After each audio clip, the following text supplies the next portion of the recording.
Good morning, here's the latest from the market open. The FTSE100 opened broadly unchanged at 10,497.60, while the Euronext 100 edged down 0.02%. Germany's DAX fell by 0.04%. Overnight in the US, the Nasdaq finished higher at 26,213.72, and the S&P 500 also advanced to 7,499.36. In company news, Primark owner Associated British Foods warned that higher natural gas prices are expected to weigh on full-year profits through its sugar division, highlighting ongoing cost pressures.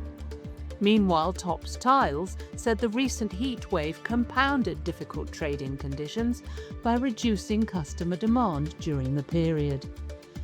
Against sterling, the US dollar strengthened slightly, the Swiss franc edged higher, the euro was broadly unchanged, the yen weakened, the Australian dollar was little changed, and Bitcoin traded higher.